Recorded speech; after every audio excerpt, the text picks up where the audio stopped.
The mind is the most powerful thing in the world. The mind has capabilities that are so unknown, and being able to tap into that is on the other side of suffering. This quote is from David Goggins. Some people have named David the toughest man alive. After this video, I recommend looking him up and reading into his story further. He's the inspiration of this video and is an ultra runner, meaning he consistently runs races longer than a marathon, and is a Navy SEAL that has undergone 3 Hell Weeks, which is 5 days of some of the most intense training in the world without any sleep, Sunday through Friday, for those who don't know. Beating Hell Week is a prerequisite to becoming a Navy SEAL, and he's done that 3 times. He was raised in an incredibly broken home involving a physically abusive father. He would often fall asleep in school due to sleepless nights as a young boy, destroying his almost non-existent academic life. Under the age of 7, he witnessed his mother get brutally beaten senseless because she took him to the doctor for an ear infection, and that costed money. This was not an uncommon occurrence. He would get the belt often too, sometimes being hit with full force by his father hundreds of times for disobeying him. The family dynamic continued to become worse and worse until finally at age 8, he escaped his father but continued to have nothing going for his life throughout his teenage years and even into his 20s. He had every excuse possible to blame the world for all of his misfortunes. But what did he do? He owned everything that had happened to him and managed to completely switch his life around by doing what he calls callousing the mind. We commonly call this building mental fortitude, and just like you build calluses on your hands from physically improving and achieving fitness goals, David believes the way you achieve more in life is by building calluses in your mind. But how do we callous the mind? Over the last few years, David has talked a lot about different strategies of callousing the mind through pain and suffering. And in my opinion, the most powerful strategy is called the 40% rule. The 40% rule states that in any instance in life where you have to exert effort mentally, physically, or both, you only reach about 40% of your true potential before your mind begins to say things like, "Alright, this is getting difficult, why don't you stop and rest?"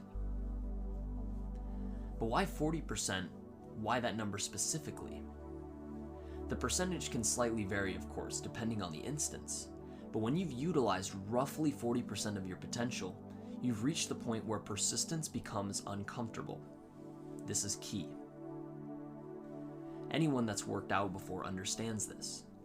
When your brain tells you to stop running on the treadmill or to drop the weight, yeah, at that point, you're only actually at roughly 40%, despite your brain telling you you're at 100%.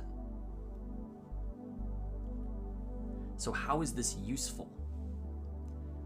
Simply by knowing this rule's existence, you already have benefited by now having the potential to achieve more in situations involving discomfort.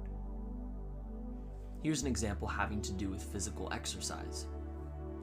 Let's say you've wanted to begin running 3 times per week to get into better shape, and you get to the point where you really want to quit. Your brain starts asking you those tough questions like, why are you running? Why don't you stop now? If you utilize this rule and your thought process becomes, I'm only at 40%, I have so much left in the tank, and you remember your purpose for running, which is to get into better shape, you're setting yourself up for success. I guarantee you'll be able to continue running a lot longer with this positive reinforcement of the 40% rule than if you were to listen to your brain tell you, wow, this is exhausting, why are you still going? Like almost all of us do with every activity in our lives. If you can begin to recognize you're at 40% during moments of discomfort, you can effectively block out your brain's responses to quit. You'll be training your mind, and as we know, a trained athlete has an advantage over an untrained athlete in a physical competition. However, since life is mental, now you're the trained athlete, but instead of having an advantage during a physical competition, you now have an advantage in life. You'll be able to go past the point in any activity where almost everybody else quits. But there's more. These are just the immediate effects of the 40% rule. After you push yourself past 40% once in any activity, You can use that instance as fuel for the next time you find difficulty pushing through discomfort. Remembering how you conquered your mind the last time will serve as fuel to stimulate exponential growth. And just like a well-diversified stock account, the dividends assist exponential growth. Your past successes are your dividends. As you continue to succeed in whatever obstacles you're hurdling over, the next obstacles will become slightly easier. It can become a positive growth cycle taking you towards your goals from here. Let's face it, all of us live below our full potential every day because that's what's most comfortable. We're genetically programmed to find the path of least resistance.